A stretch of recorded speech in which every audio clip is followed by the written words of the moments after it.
Sejam todos muito bem-vindos a mais um ApoCast. Eu sou Eduardo da Luz, estou como CEO e fundador do Universo Apo. E hoje, para representar a Diclatex e a Latina pela segunda vez, terceira já dá para mandar uns boletos para vocês ajudar a pagar, André Játiva, CEO, está em transição, podemos falar, da Diclatex e da Latina. Isso que eu não entendi muito bem ali, que as duas elas pertencem a uma holding, imagino eu. Não exatamente, mas a gente já fala um pouquinho sobre isso. Legal, então seja muito bem-vindo para gravar esse podcast obrigado. Hoje, conhecendo a casa. Maravilha. Efetivamente. Muito joia. Obrigado, Obrigado pelo convite. Prazer estar aqui com vocês aí. E parabéns, Ambiente super legal, super disruptivo, bem conectado à realidade dos negócios aí, pelo bate-papo que a gente teve. Sim. Super interessante. Parabéns legal. aí. Obrigado. Bacana poder estar aqui. A gente acredita muito nisso, Acredita muito em Santa Catarina, na indústria. Acredita, que a gente vive aí numa região abençoada por Deus e bonita por natureza. E, Sim. Meu Deus, tem todo um potencial instalado. Então, o que a gente puder fazer para que esse avanço aconteça, a gente tá aí para isso. Mas bacana, deixa eu te contar um pouquinho então dessa questão de Latina e de Diclatex, rapidamente aí, a gente pode aprofundar e tô aí para responder as perguntas. A Latina Têxtil, inclusive o próprio nome, meu pai é equatoriano, minha mãe brasileira, e aí se conheceram aqui, numa faculdade, na universidade aqui, na UFPR em Curitiba. Minha mãe brusquense, se casaram e estava tudo certo para irem morar no Equador, inclusive. E aí, a pedido do meu avô materno, meu pai aceitou esse desafio de ficar por aqui e assim foi fundada a Latina. América Latina, Brasil, Equador, latinos, e aí começa a Latina Têxtil em 1989. Inclusive eu nasci em 90, sou o primeiro filho do casal jovem, aos 24 anos fundaram aos 23 fundaram a Latina, eles com 24 eu nasci, e assim surge, a Latina surge, onde tinha um terreno, onde tinham animais dos meus avós, um terreno que depois acabou se tornando herança para minha mãe. E assim surge a Latina Têxtil e ela está num lugar certo, na hora certa, em Brusque, e ela cresce muito. Meu pai tem um perfil muito empreendedor, minha mãe teve eu como filho, depois de 3 anos eu tenho uma irmã, a Bruna, e 9 anos mais nova, minha irmã Isabela. Então ela acaba ficando aqui nessa retaguarda, nesse background, mas sempre com a família, com os valores que eles têm, tanto de família, valores cristãos, valores sempre colocando as pessoas aí no centro dos negócios, algo que desde a minha primeira infância assim, eu sempre olhei com bastante admiração. E enfim, a Latina ela cresce muito, até que em 2006, 2007 surge uma oportunidade de compra da Diclatex, aqui em Joinville. A Latina ela surgiu com fabricação... A Latina surge, na verdade, lá nos primórdios, os meus avós maternos, eles tinham uma confecção. E essa confecção, ela estava crescendo, estava num ambiente propício ali de negócios. E o meu pai, ele enxerga uma oportunidade de começar a fabricar esses tecidos para atender essa confecção. E logo isso se torna, poxa, vamos ampliar, existem muitas confecções aqui na região, um polo têxtil, e vamos encontrar formas de entregar um serviço melhor, uma comercialização melhor. Então a Latina, por pouco tempo, ela se torna essa prestadora de serviço / comercializadora, e logo ela entende a necessidade e a oportunidade de fazer um processo para fabricação. Então ela começa com uma malharia, e logo ela vai fazendo os passos de verticalização nessa cadeia de fabricação do tecido, da malha. Então ela monta a sua tinturaria e depois uma estamparia, até hoje, ela tem essa verticalização desde a entrada do fio até a saída da malha, tinta, acabada, lisa ou estampada. E ela estava lá, bastante focada em tecidos para moda íntima naquele momento, e ela era praticamente uma fabricante 100% de algodão, de fibra celulósica.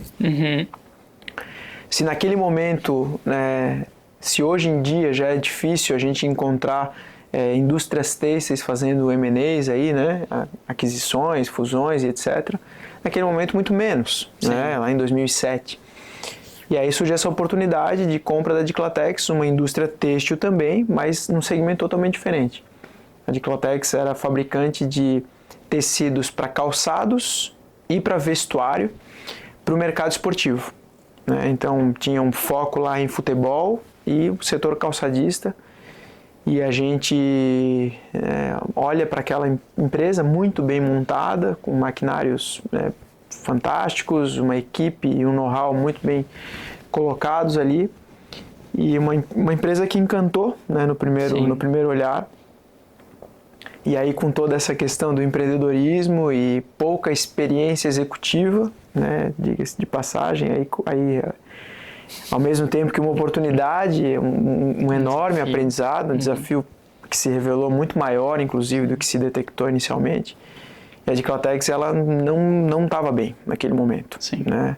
Ela pertencia ao grupo DAS, um grupo enorme aí do setor têxtil de maneira geral, hoje, né, dentro do mercado esportivo, um dos maiores da América Latina, mais de 25 mil funcionários, não me equivoco, aí mais de 15 unidades Fabris no Brasil e fora do Brasil, são licenciados aí, de marcas como Umbro, New Balance, Fila, e tinham a Diclatex. A gente entende, a Diclatex ficava distante desse olhar de gestão e ela servia como um abastecimento. E o pessoal que estava aqui, infelizmente, não estava fazendo uma gestão adequada, então uma empresa que estava com problemas sérios em inúmeras frentes aí. E, enfim, e aí assim que surge a Diclatex, o nosso caminho, né? Lá em 2007, então, essa aquisição. E aí a gente tem uma boa história para contar. Então, a partir dali se tornam Latina e Diclatex, né? Não somos um grupo, né? Até porque tem questões aí a serem trabalhadas para isso, né? A gente está entendendo como é que a gente dá esses próximos passos, mas é isso, Latina, Diclatex. Foi para atender um mercado que a Latina não conseguia buscar? Não, foi uma oportunidade de negócios. Olha só. É isso, assim, a gente tem na família, e isso permeia todos os nossos negócios, né? Sim. O propósito e os valores. E o propósito da família é assim descrito: o propósito da família é viver a missão de empreender, né? Parênteses aí, empreender entendendo isso tudo, entendendo a movimentação da economia, entendendo a geração de empregos, entendendo o desenvolvimento que se dá através disso, né? Entendendo que através do trabalho as pessoas evoluem, encontram novas oportunidades, se relacionam, encaram desafios. Então, viver a missão de empreender com características que são da família, com fé, leveza e responsabilidade pelo resultado, construir e deixar um legado. Então, esse empreender com propósito, com essência, com tudo isso, é o que movimenta muito a família, de maneira geral, né? Essa é uma característica que inicialmente encontrada muito forte no meu pai, né? Como o primeiro empreendedor ali, junto com a minha mãe, que também já tinha negócios, né? De muito jovem, sempre teve esse objetivo. Uma das seus avós das também. Pessoas também, isso vem dos dois lados. Sim. Meus avós no Equador já tinham negócios, meus avós aqui também tinham negócios. Então esse empreendedorismo ele permeia aí, né, essa história da família. E assim surge a oportunidade da Diclatex, uma indústria que de fato encantou. Depois se revelou com problemas que foram superados e criaram uma série de situações aí que a gente pode bater aqui, né, mais legal. Umas boas horas de papo sobre isso. Eu quando vi as duas empresas, eu estava bem a minha percepção era que eram mercados distintos. Que eram A e B, e Latina era, digamos, C e D. Que eram a ideia, porque a gente já tentou, a gente fez um movimento de operação, inclusive a gente comentou isso com o Cleiton, de tentar, na mesma unidade de negócio, atender dois segmentos públicos diferentes. Não dá. A gente aprendeu isso na marra, assim, que é muito difícil. E a gente não tinha competência de gestão suficiente para isso.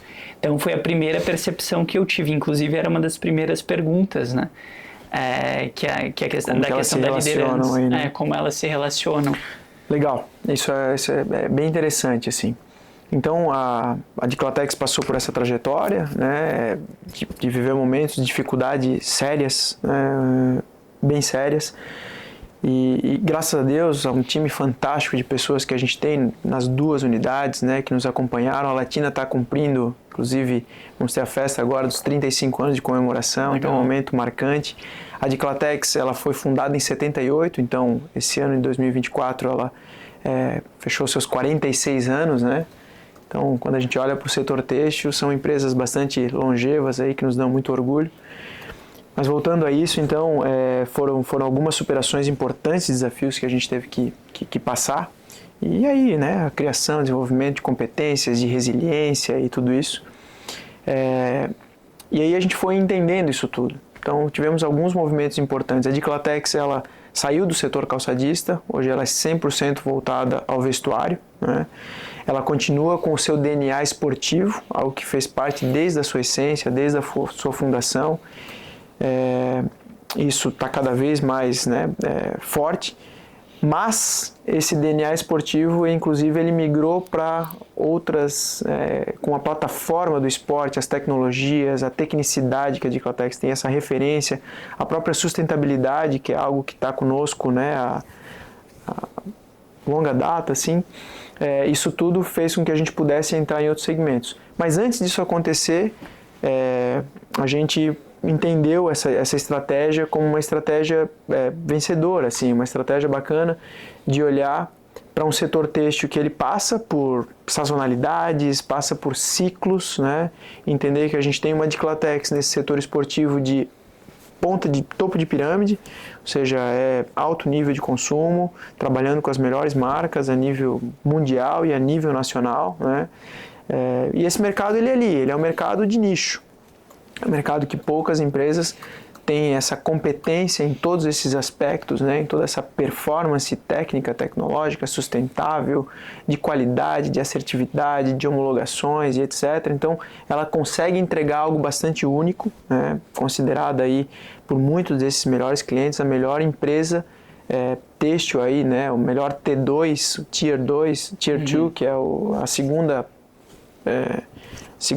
elo da cadeia de abastecimento do mercado esportivo latino-americano, assim. Então, realmente ela tem esse posicionamento de referência, isso foi conquistado, né? Foi essa transformação de 2007 a 2024, a gente praticamente mais do que triplicou aí o volume de negócios, né? O número de clientes nem se fale, assim, o nosso relacionamento. Então, foi uma trajetória.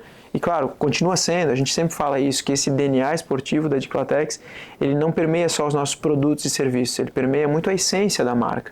Essa essência do esporte mesmo, de saber, cara, não importa se eu ganhei o campeonato no ano anterior, né, começou o próximo ano, é bola ao centro, 0-0, e a gente tem que se provar de novo e superar os desafios e continuar buscando essa excelência, né, então isso tá muito forte ali.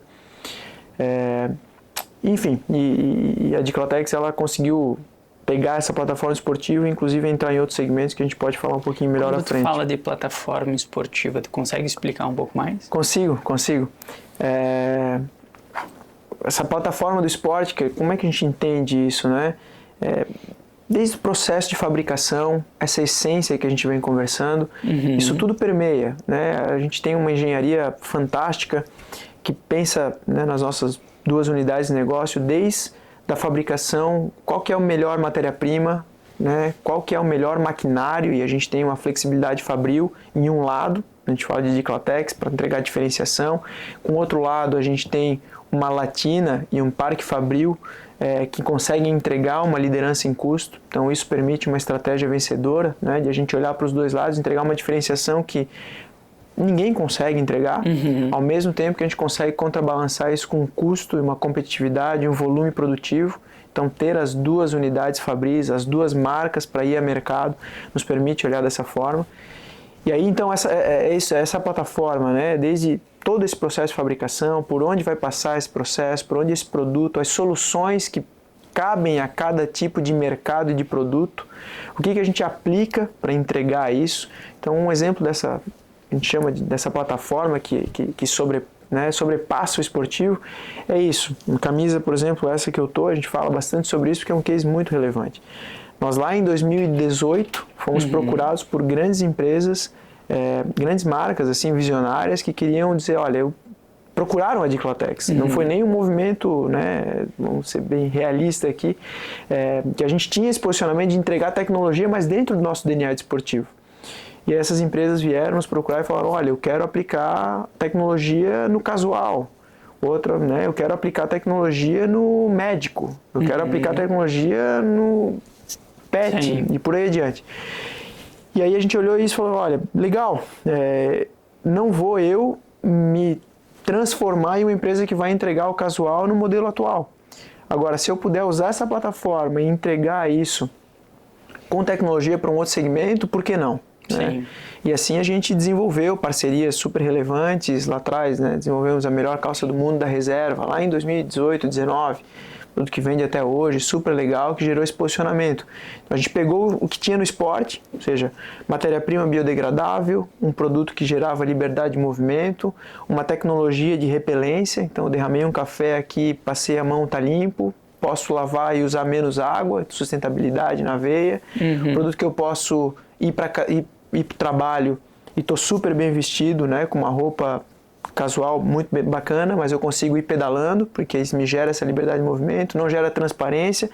Então, toda essa plataforma do esporte, eu jogo isso dentro de um outro segmento, né? Essa camisa é exatamente isso, assim, uma camisa que tem um anti-odor, posso usar 2, 3 vezes, easy care, não amassa. Estava em viagem em São Paulo, dá para usar 2, 3 vezes a mesma camisa por causa do anti-odor, tirei da mala, está pronta para uso, termino o dia com ela em perfeito estado, né? Não amassou, não gera essa liberdade de movimento, ela transmite uma imagem de inovação, de modernidade, de tecnologia, de bem-estar, exatamente.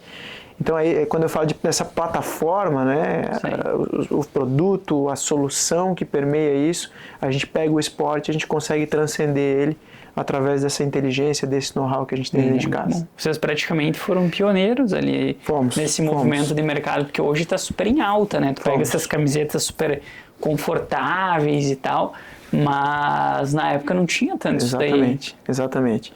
E isso nos coloca numa posição de muita diferenciação, porque, e aqui um crédito bem importante, eu sempre gosto de falar isso, meus pais, eles estão cada vez mais numa posição de conselho, né, de conselheiros, cada vez mais uma posição altamente estratégica da organização, mas fundaram, né, tem essa paixão, tem esse conhecimento do negócio, do setor, essa referência de maneira muito forte.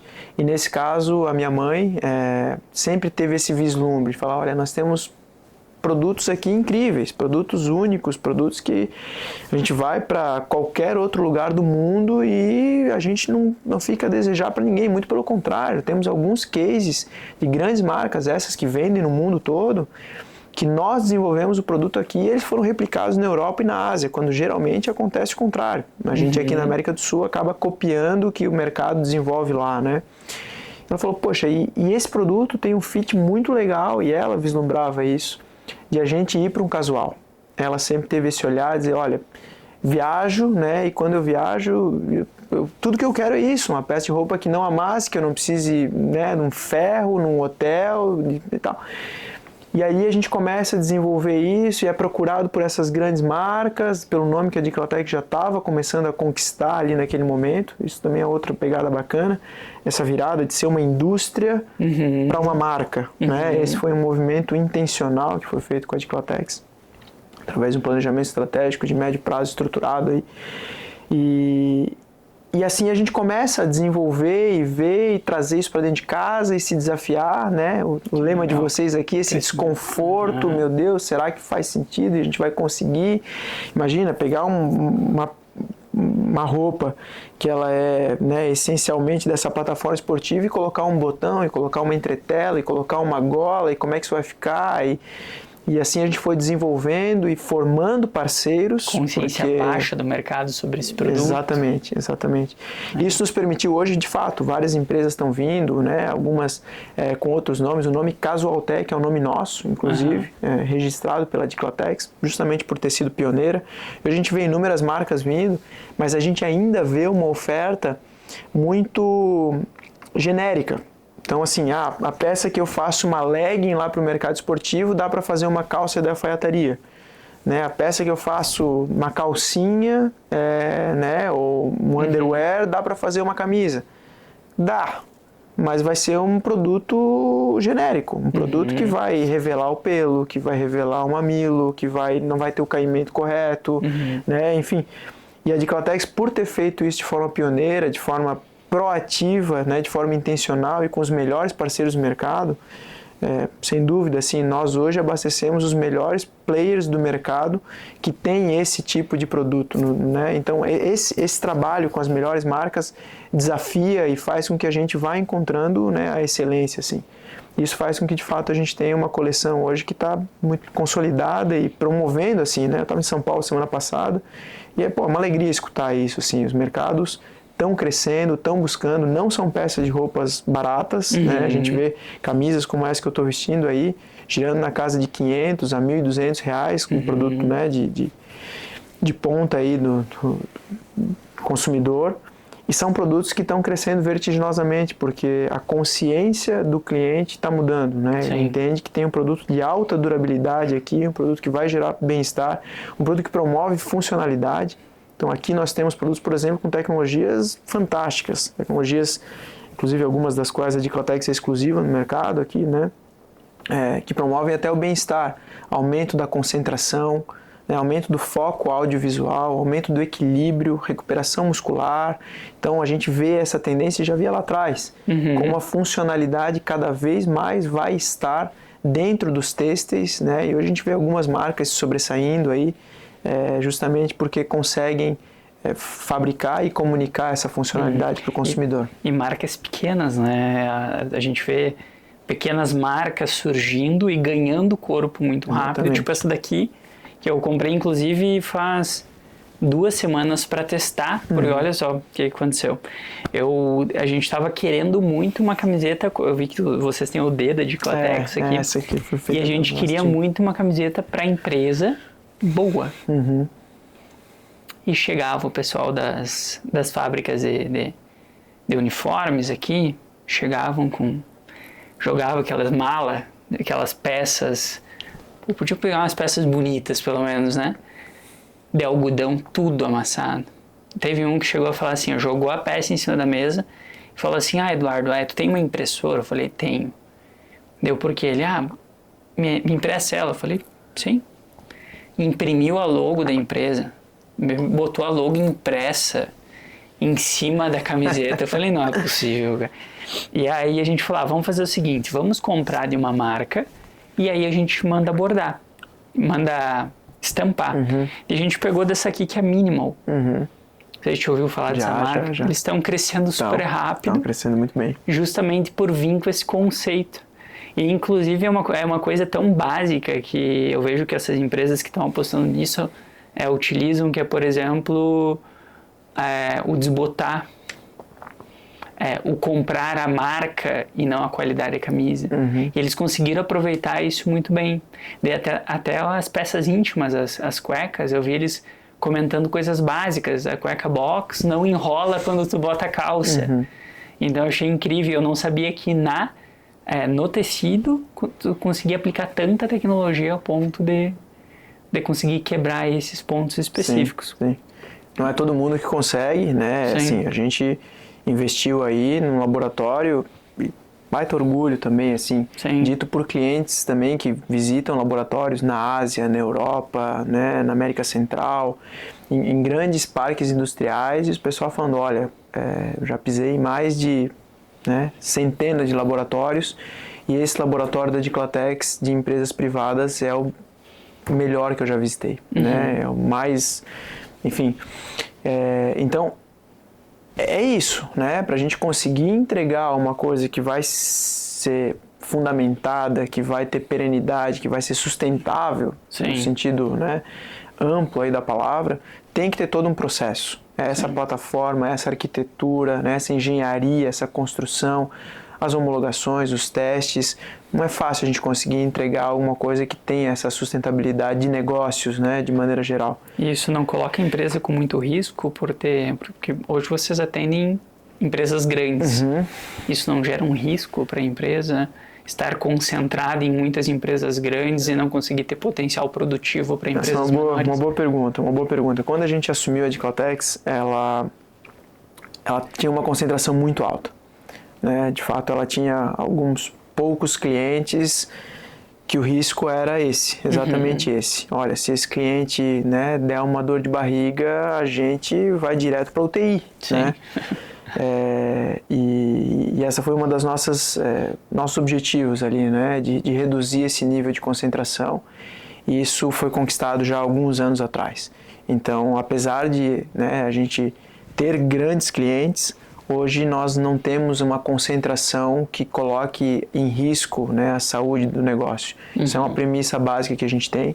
Então a gente vem, inclusive, crescendo com alguns clientes, mas o ritmo de crescimento da Diclatex ele é superior a esse crescimento que gera essa pulverização e esse olhar saudável dentro do negócio, né? Eu pergunto isso porque a gente teve uma época que a gente estava nesse movimento de contas maiores, que a gente trocou o ICP ali da empresa. Nem sempre a gente foi focado em indústria, né? E quando a gente começou a focar na indústria, a gente começou a pegar contas melhores, né, grandes. E só que a gente olhou e aquele cliente representou muito do nosso faturamento. E como a gente veio da obra, a obra nos deu muita casca sobre volume de faturamento, vezes acabou aquilo ali, acabou, né? Então tu tem que recuperar novo, enfim. A gente ganhou uma casca e a gente colocou uma meta, que nenhum cliente poderia representar mais que 5% do faturamento da empresa. Legal. Nós também tivemos uma meta similar aí, a gente colocou e chegamos lá. Mas eu vejo que tu fala bastante da Diclatex e, obviamente, ela é conhecida por qualidade, ponto final. Antes de a gente conhecer o Cleiton, conhecer vocês, a gente já conhecia a empresa por qualidade, referência de qualidade. Existe uma dificuldade, porque hoje imagino que vocês tenham alguns CSCs que atendem ambas as empresas, né? Existe alguma dificuldade de gestão disso daí, porque são culturas totalmente diferentes? Boa pergunta. A gente, logo na aquisição, nós tínhamos um conflito muito grande, né? A Latina como o filho legítimo, né? A Diclatex como o filho adotivo. Sim. E um brigando com o outro por espaço. Vamos falar assim das equipes. Perfeito. Né? Algo que é completamente natural no momento de aquisição, né? Como é que a gente trabalha essa cultura.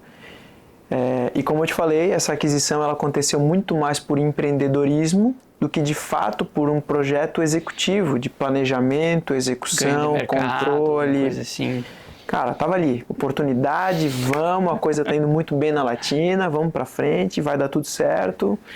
Não deu tudo certo, no fim das contas deu, né? Mas até chegar lá. E aí foi todo um processo, né? Em que a gente aprendeu muita coisa na cabeçada, muita coisa a duras penas, né? Tivemos pessoas que deixaram um legado negativo, né? Ruim.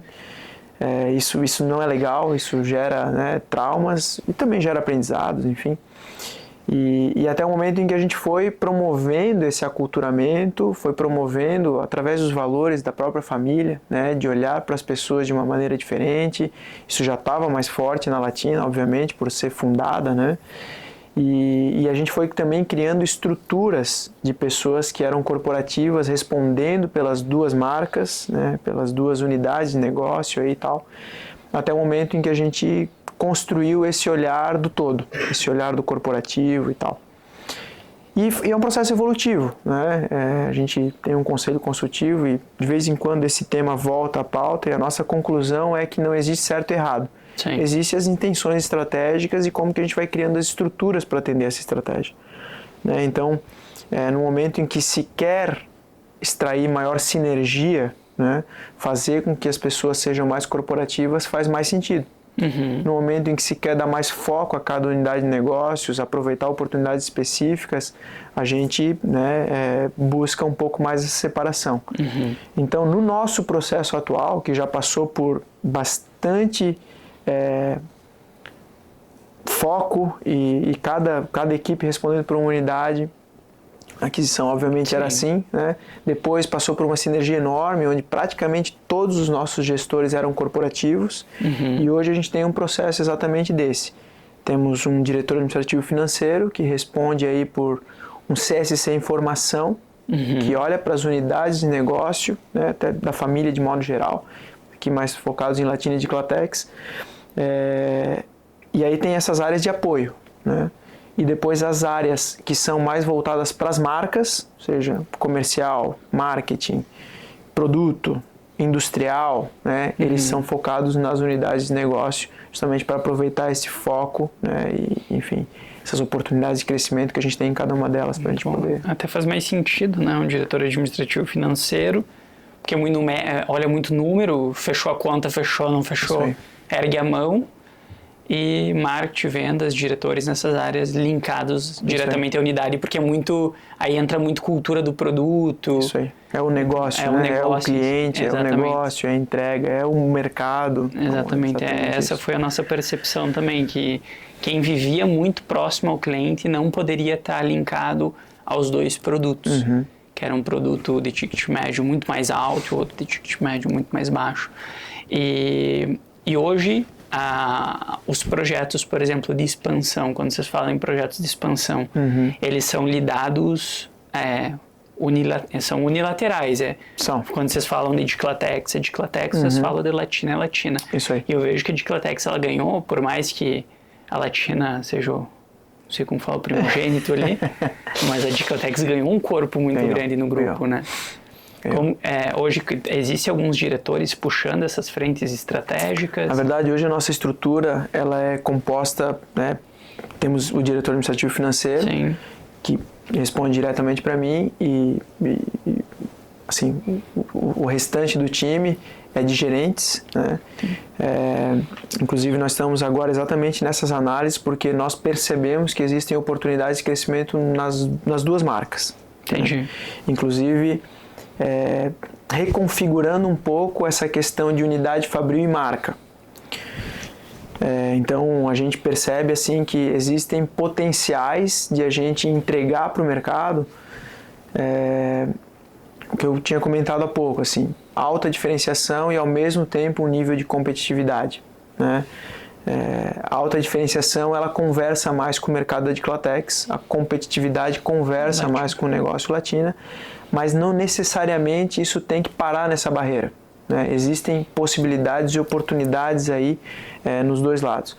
Então o que a gente está entendendo é isso, existem oportunidades dos dois lados. Nós tínhamos até um tempo atrás algumas dessas áreas que eu te comentei ainda corporativas, olhando pelas duas marcas, e a hora que a gente olha e fala, existem essas oportunidades, está na hora de a gente separar, né, de a gente organizar melhor essa casa para que a gente possa fazer um próximo patamar de exploração dessas oportunidades, né, de expansão aí e tal, nesse formato.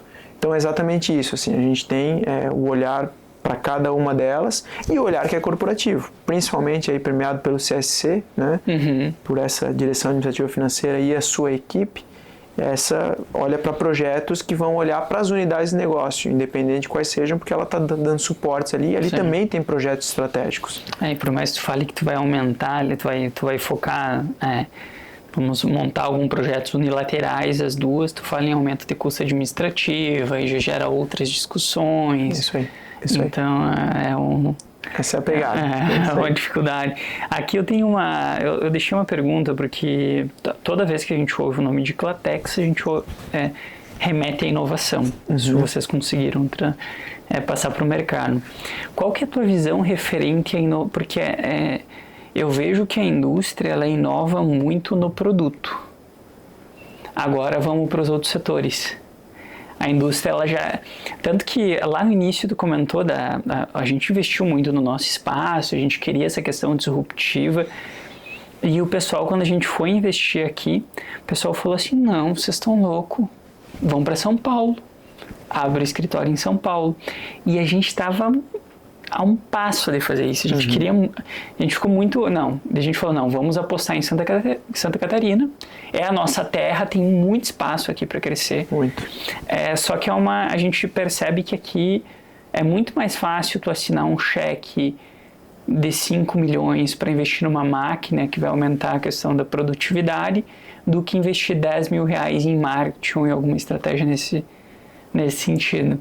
Então eu vejo que a indústria ela inova muito no produto e às vezes em setores administrativos muito pouco. Queria ver tua visão sobre isso. Exatamente isso. Acho que não tem nem o que tirar nem pôr aí. Nós, talvez pelo processo de maturidade, eu tive essa oportunidade, né, de estar à frente dos negócios bastante jovem, né, Sim. e ter passado por um momento que a grande maioria dos empresários vai enfrentar, né, Sim. que é essa dificuldade de verdade, né. Sim. E isso, sem dúvida, traz uma experiência, uma bagagem grande, né? Sim. Isso acho que faz com que a maturidade ela se acelere aí, né? Tive um feedback assim compartilhando, me deixou muito grato assim, de um dos nossos conselheiros independentes, né? Um cara que eu tenho um profundo respeito. E tem uma trajetória profissional brilhante, assim, inclusive hoje atua na Europa, conhece o mercado a nível global, tem uma visão muito forte, assim. E a fala dele é assim: André, é impressionante o nível de maturidade que tu tens com a tua idade, né? E eu te afirmo categoricamente, assim, o meu projeto era ter ido para fora antes e voltar para os negócios. E devido às dificuldades que nós entramos, depois da minha formação, eu mergulhei de cabeça, né? E ele falou assim: ó, eu te afirmo categoricamente, conhecendo os mercados, né, globais inclusive, tu com certeza terias uma alta posição e de destaque em qualquer empresa a nível mundial. Isso, pô, é fantástico, né? Eu vi um feedback desse, de gente que tem consistência para falar esse tipo de coisa. Então, talvez um pouco disso, assim, né? Esse olhar moderno. A gente tem um time jovem, um time altamente comprometido, mas um time que também e permeia com pessoas que estão lá há muito tempo, né? Conhecem profundamente o negócio. Mas vocês acham que vocês têm mais facilidade com inovar no chão de fábrica ou no administrativo? Então, eu acredito que esse olhar, de maneira geral, tanto na fábrica e o produto, aí eu nem preciso falar que é recente, assim. Aí a Diclatex é muito boa mesmo, há muito tempo, sabe? Em fazer produtos com excelência, essa essência do esporte. Mas a gente olhou para a inovação de um jeito diferente, principalmente diferente do mercado têxtil. O mercado têxtil, ele é muito incremental e muito na fábrica, no produto, né? E a gente encarou esse desafio de fazer diferente. Então, por exemplo, tivemos alguns cases assim interessantes que foram também nos gerando aí um incômodo positivo, né? Lá na pandemia, nós, assim como todo mundo, né, parou e tal. Eu me lembro que a gente passou um fim de semana conversando. Eu estava em Curitiba naquele momento e estava com o nosso engenheiro, um cara fenomenal. E falando, e aí, o que nós vamos inventar nesse momento aí? Quais são as oportunidades que vão surgir? E aí surgiu uma série de coisas, esse aspecto social veio forte, assim, né? A gente fez algumas doações e aí o bem vai gerando bem, a coisa foi surgindo. E nós fomos os primeiros a testar um produto antiviral. E inclusive testar nos melhores laboratórios, né? A Fiocruz aqui, né, que testa as vacinas e tudo isso. Fomos os primeiros a testar a cepa do SARS-CoV. Então foi fantástico isso, e dali a gente viu uma oportunidade de criar um novo produto. E a gente, né, foi dar uma mergulhada nesse mundo de startups. Então eu entrei junto com isso, com algumas pessoas do time, e a gente foi conhecer todas as incubadoras de Santa Catarina, de São Paulo. Fiz um curso na Startse de bate-pronto e colocamos um novo negócio, aí deu uma spin-offada e colocamos um novo negócio de produtos antivirais que poderiam ser aplicados no têxtil, mas não era mais um tecido que a gente estava entregando. Era um novo negócio, né, que poderia ser aplicado aqui no teu tapete, no teu sofá, evitando a contaminação cruzada e nas roupas, que as pessoas não iam todas mudar o seu armário. Então, comprar todas as roupas novas ia ser muito difícil. Mas se elas pudessem fazer com que a contaminação não acontecesse nas roupas que elas já tinham, né? E assim a gente formou um novo negócio, que depois de um tempo foi engavetado, até porque o têxtil retomou com muita força. Mas essas coisas foram gerando, né? Foi uma nova cadeia que foi criada, para que a gente não produzisse exatamente aquilo, para que a gente, enfim, tem mais uma história boa para contar sobre esse negócio. E ali a gente falou, não, a Diclotex tem tudo a ver com inovação, né? Tá no DNA dela em produto, e agora vamos ampliar esse negócio. Então, sem querer, surgiu um novo negócio a partir da própria Diclotex, né? E ali a gente começa a trabalhar e hoje a gente fez um negócio bacana, assim.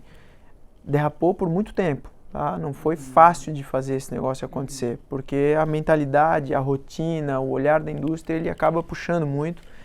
Mas a gente foi, né, encarando esse desafio com pessoas muito competentes, trouxemos gente de fora que já tinha implementado esse processo de inovação em grandes indústrias, definimos, né, o nosso conceito de inovação, trouxemos o time, formamos um comitê, né, definimos as nossas linhas de inovação para além do produto, em serviço, e hoje isso está girando aí com cada vez mais consistência, né, e, enfim, tem coisas legais surgindo a partir dessa inovação. Inclusive essa inovação, ela tem um time que fica localizado nesse laboratório que eu te comentei. Então é um espaço que a gente já pensou nele para ser aberto, né, para ter a inovação aberta, para ter essa troca com outras empresas têxteis, mas também não têxteis, né, de trazer negócios ali para dentro. Agora, essa semana, o nosso time de inovação estava na Alemanha, a convite de um parceiro, olhando para disrupções e novos negócios, inclusive além de novos produtos, além de novos serviços. Então, nós estamos num grupo aí de grandes indústrias aqui, somos a única empresa têxtil, né, aqui de Joinville, que inclusive ano passado eleita a cidade mais inovadora do Brasil, né? Então tá tendo uma trajetória divertida aí, legal, uma trajetória bacana. Legal, e é difícil porque vocês estão, como se fala lá eu sou de Chapecó, né? Estão abrindo picada, né? Porque vocês estão à frente do mercado, então vocês estão com o facão ali abrindo indo mato adentro e é tudo novo. Então vocês puxam e, querendo ou não, as outras empresas têm uma facilidade um pouco maior, porque geralmente pega o produto no ar, que já foi criado, e assim... São estratégias, né, Eduardo? Assim, tem a estratégia do líder, tem a estratégia do seguidor. Então, por exemplo, na Latina, a gente tem essa consciência. É um mercado que precisa de competitividade. É um mercado que tem um nível de exigência naturalmente menor, né? Então, não faz sentido a gente fazer um grande nível de disrupção, né, de inovação. Faz sentido para modelo de negócio. Né? Quando a gente olha para algumas situações que batem no teto, a gente precisa inovar em modelo de negócio. Mas em termos de produtos e serviços oferecidos àquele mercado, né, que é o tradicional da Latina, não faz sentido. Então ali a gente tem um nível muito mais incremental, muito mais, né, de bater o bumbo, enquanto na Diclotex a estratégia é muito clara, é ser a referência. Né? Nós, né, graças a Deus, ao time fantástico que nós temos, nós alcançamos essa posição e para sustentar ela a gente precisa buscar isso. Né? Isso faz parte, de novo, da essência da estratégia. Então eu vejo dessa forma, assim, né? São estratégias, é claro, hoje tem inúmeras empresas nos copiando, nessa questão do próprio Casualtech, né? Mas não tenho dúvida nenhuma que quando você for para o mercado, né, qual que é a melhor solução, né, para o Casualtech, a Diclotex vai ser top of mind, porque foi a primeira, porque aprendeu e porque tem essa inquietação de não parar ali, né, desenvolver uma coisa e parar. Não, a gente está sempre buscando, né, o próximo desafio, o próximo, né, o próximo pico crescimento ali. é desconfortável, sempre estão buscando um passo a mais ali. Legal, isso faz parte da inovação, né? Aqui vocês falaram, lá no início tu falou, até deixei anotado, vou anotando algumas coisas aqui, tu comentou de vocês, se eu não me engano, a Latina, tu comentou que ela tem a tinturaria. E para te ter a tinturaria, tu tem que ter um volume de pedidos que sustente essa operação da tinturaria, e um volume alto. Né? Isso já não é uma dificuldade de gestão para vocês? As duas têm tinturaria, as duas. Justamente por essa questão. A tinturaria é serviço, ele é bem fácil de dar pequenos enroscos, digamos assim, sim. né? Dentro do têxtil, a tinturaria é complexo, né? Ela é complexa. e, enfim, nos nossos negócios nós entendemos como necessária, né? Pela complexidade que a gente tem em um lugar, pelo nível que a gente consegue entregar só fazendo dentro de casa com essas pessoas, né, que tem um know-how fantástico, com essa aquisição aí de competências, e no outro lado porque a gente precisa de competitividade, né? Então a gente precisa estar entregando isso. Então nós entendemos que é uma trajetória necessária, assim, para os nossos negócios, né, na estratégia atual. Sim, não, perfeito. Eu deixei anotado porque tintoraria geralmente é um assunto bem delicado, né? A gente conversa com algumas empresas, a maioria, o nosso mercado é têxtil, metal mecânico, que são os maiores aqui da região. Geralmente tintoraria é um assunto bem delicado. Entrando aqui para a gente encaminhar para o final, o coração, porque querendo ou não, tu tem dois negócios. Um ali a gente está falando de alto volume e o outro a gente está falando de menos volume, mas que a gente consegue gourmetizar e criar um sentimento muito maior ali, né? Eu gosto muito da gourmetização, né? Do gourmetizar. Existe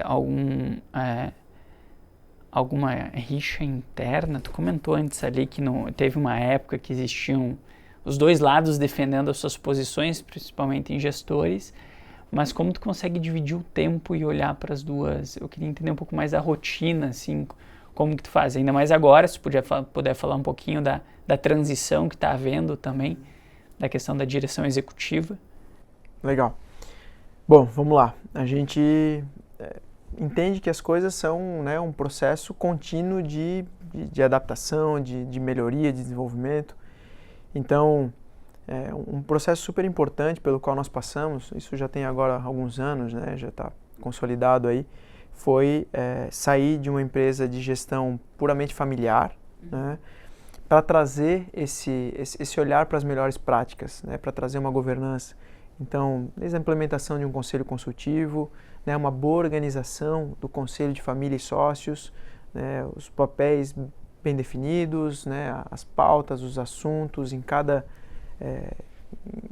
lugar, né, onde eles devem ser tratados, discutidos, endereçados.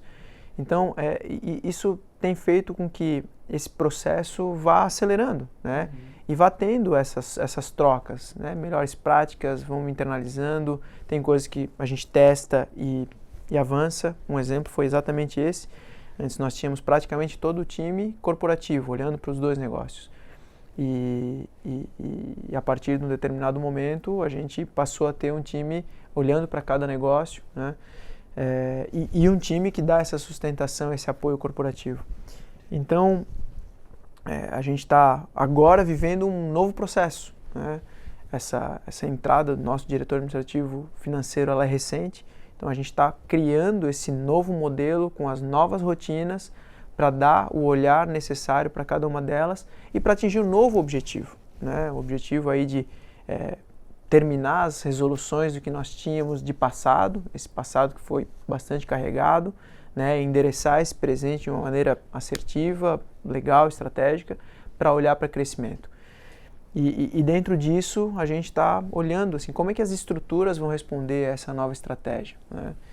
E olhando até um pouquinho dessa rodada que nós fizemos, né, com o nosso conselho consultivo e tudo isso, nós detectamos isso, assim, eu sempre tive essa preocupação muito forte, assim, o dia que eu não for a pessoa mais preparada para estar na minha cadeira, está aqui a chave, né, não tenho apego nenhum com isso, muito pelo contrário, eu sei da responsabilidade, né, de estar aí com 500 pessoas só no setor têxtil, né, diretamente empregadas e mais um número gigantesco de pessoas indiretamente, né?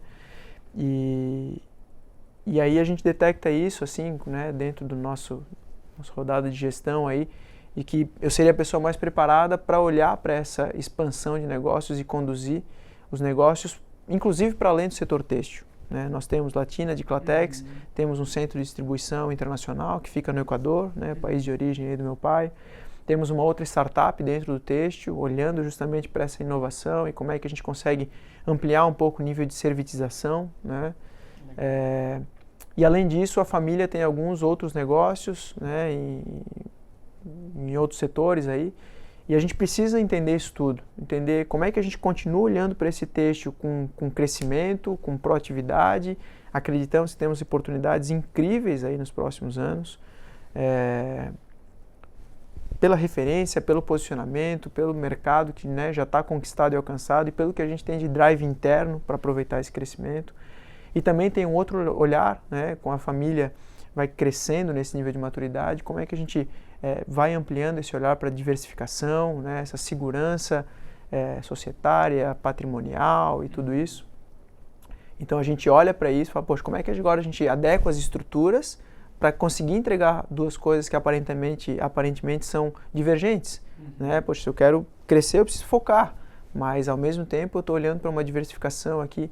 Então nós estamos reorganizando um pouco as estruturas e eu passo dessa transição, né, para um papel de diretor executivo das nossas unidades têxteis para um papel de CEO dos negócios em geral, e para isso nós estamos trazendo novas estruturas, né, um time de gestores composto por aqueles que estão conosco há muito tempo e, poxa, tem todas as condições de seguir para o novo, né, para esse novo momento, assim como experiências novas, uma oxigenação de pessoas que também viveram situações que nós estamos prestes a viver para trazer essa competência, essa aceleração.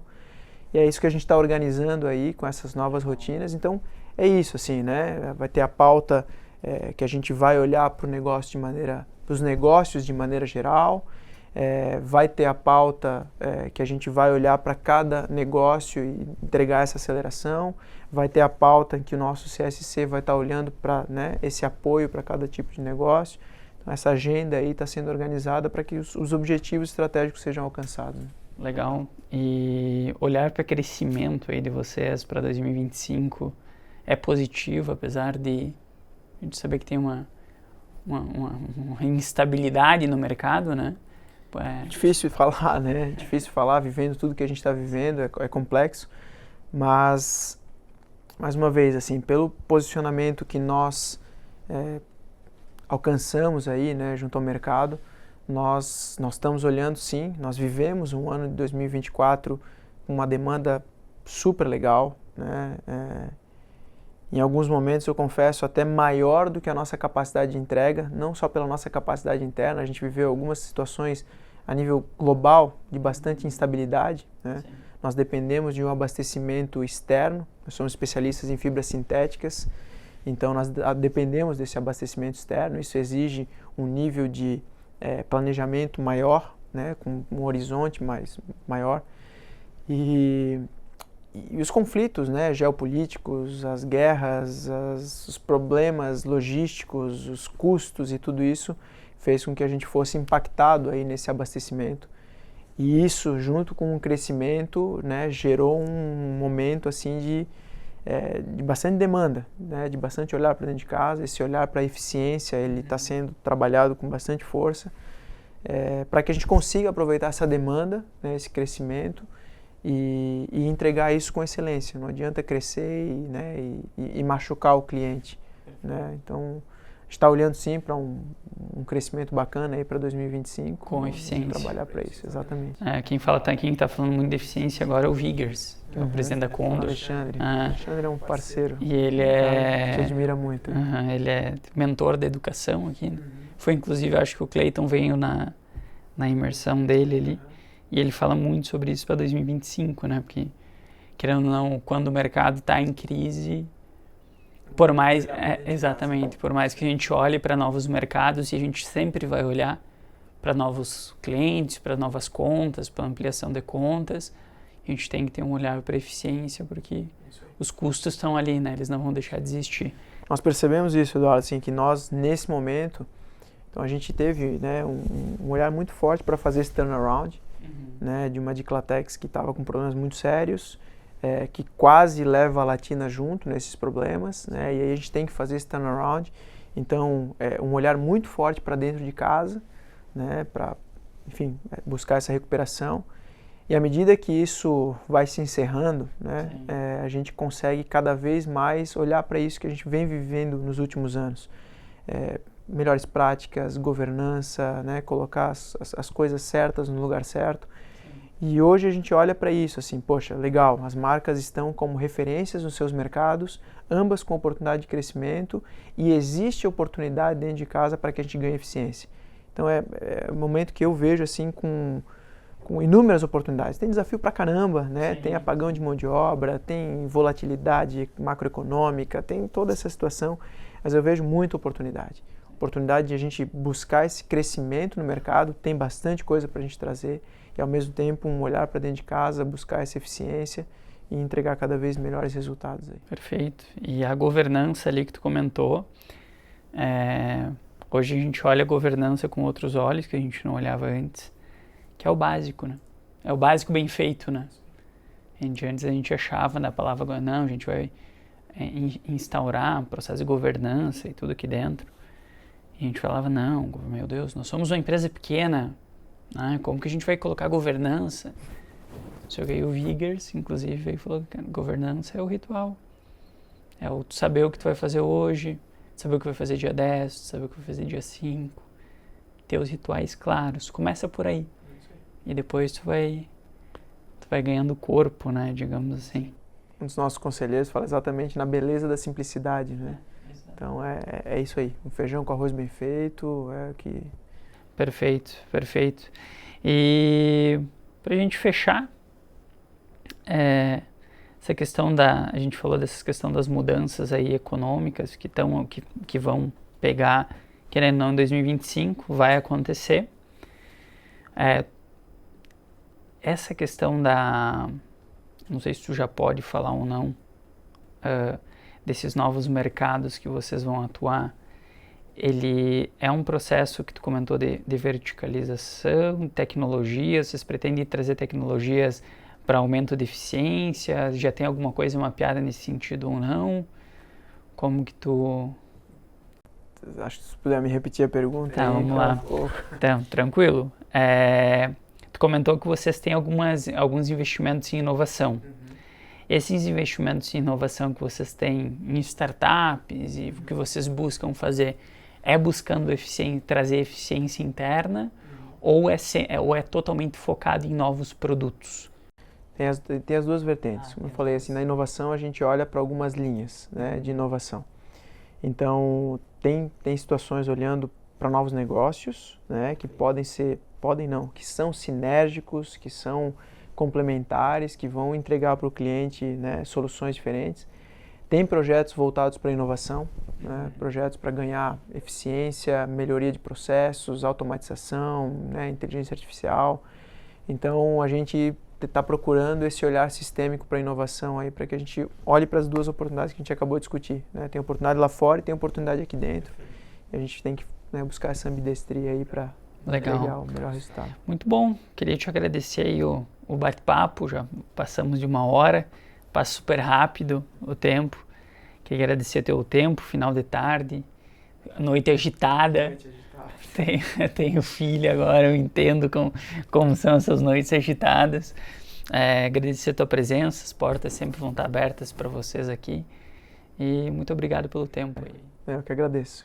Como eu falei no início, assim, a gente é apaixonado aqui, né, pela nossa região, pela nossa indústria. Vemos alguns players fazendo um trabalho muito bacana nesse sentido, né? Um destaque aí para a Fiesc.